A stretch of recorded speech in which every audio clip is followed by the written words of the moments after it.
Perhaps you've noticed that most of these things are slanted toward retail clerks. At least an awful lot of them are kind of slanted toward clerks. And that's because, you see, I have this kind of attitude toward retail clerks. I feel that clerks need a little help. And by God, I'm here to provide that help. You know what I mean? I think clerks are just a little bit...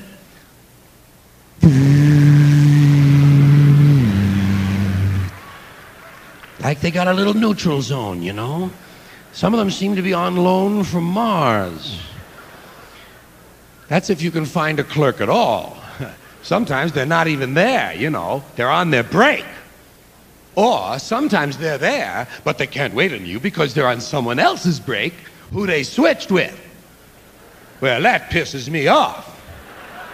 I'm awfully sorry. I can't wait on you. I'm on Steve's break. Oh. Well, fuck you. And fuck Steve, too. Be sure to mention that to Steve when he comes back. So I try to help these folks. What I try to do for a clerk is break his spirit. I try to set a clerk back in his emotional development by 15 to 20 years. Reduce a clerk to a pile of facial tics. And in order to do this, I go to the department store, because that's where they have the most clerks. That's clerk heaven.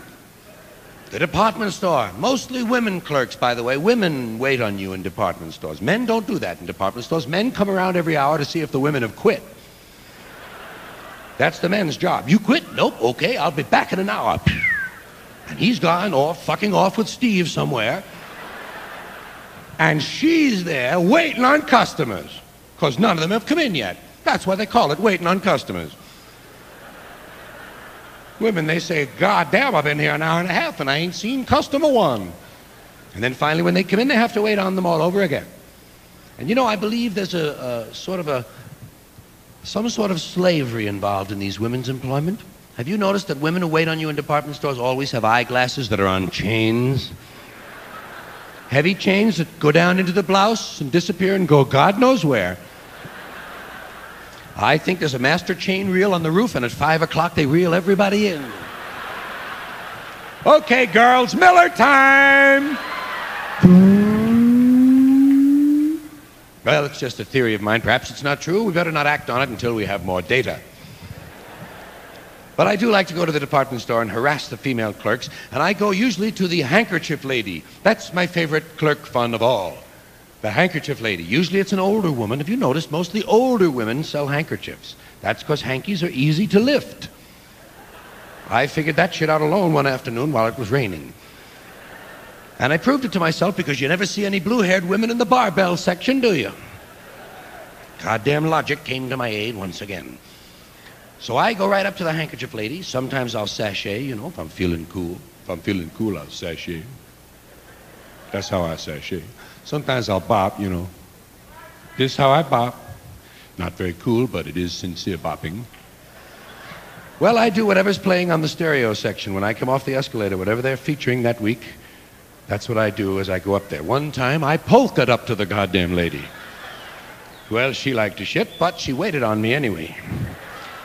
And I go right up, and don't forget what we're trying to do for this woman. We're trying to reduce her to a pile of protoplasm. I go up to that woman and I say, pardon me, ma'am, do you have any monogrammed handkerchiefs? She'll say, yes, what initial would you like? I don't know, I hadn't even thought about it. Tell me, what do you got here? What's for sale? Well, that's, I see. Well, Give me an assortment, why don't you? Let me have an L, 2 R's, an O, 3 N's, a J, a couple of Y's, a D, a lowercase v, and a capital X. Say, by the way, you don't happen to have any semicolons, do you?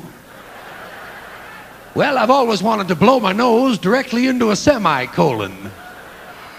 They'll be leading this woman off to the employees' lounge long before her scheduled break. Come on, Emma.